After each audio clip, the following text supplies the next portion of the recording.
Alright, I'm trying to get this tape down. For some reason, I'm having some difficulty talking about this group. It's usually easy to do these things, but sometimes you just run into a snag. And let's see if I can get over this snag in this take. At number 7, up from number 8, WABC Swingin' Sound Survey, the week of April the 18th, 1961, the first hit record by the Tokens. Check it out. Got it here on YouTube. Let me pull this thing up. Is it really real? My heart beats so fast. I pray that it will last till the end of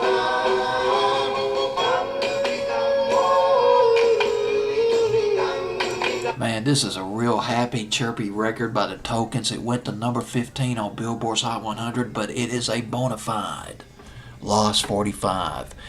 Partly because the song that came after that, The Lion Sleeps Tonight, completely obliterated.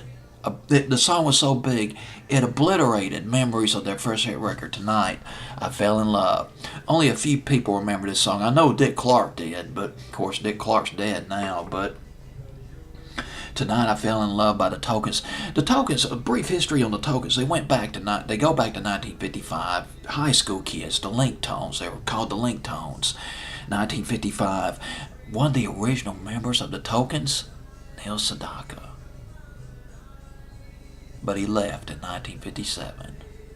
Along with a girl that left two of the core members of what would become the Tokens, Hank Madras and Jay Segel. I'm just going to pronounce it as Segel or Segel. It's Siegel. I tried to get the correct pronunciation on YouTube or on Google, but I'll just do my best. I'll just wing it. I'll just wing his last name. They added a couple of guys to the group, and they called themselves Daryl and the Oxfords. And they came out with a song called Picture in My Wallet, but it didn't do anything. 1960, the Tokens added. This would probably be the clincher for the Tokens. They added two very talented people.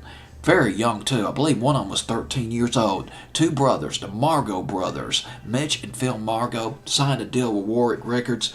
And Tonight, I Fell in Love, number 15. And then The Lion Sleeps Tonight went to number 1. And then a succession of very minor hits going into the 60s, late 60s. I Hear Trumpets Blow, I believe was the name of one of them, 66, 67.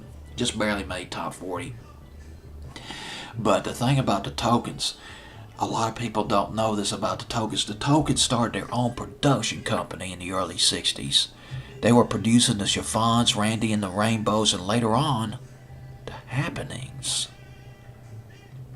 By the early 70s, Hank Madras, he left the Tokens, and that left Jay Segel or whatever, and the Margot brothers, Mitch and Phil Margot.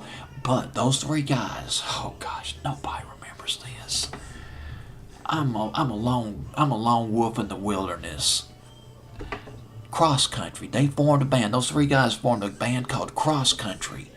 And in the fall of 1973, they had a minor hit, a languid, slow, psychedelic version of Wilson Pickett's In the Midnight Hour, which climbed to number 29 or number 30, 1973. But we're in 1961 now, and this is a forgotten 45. Tonight, I Fell in Love by the Tokens.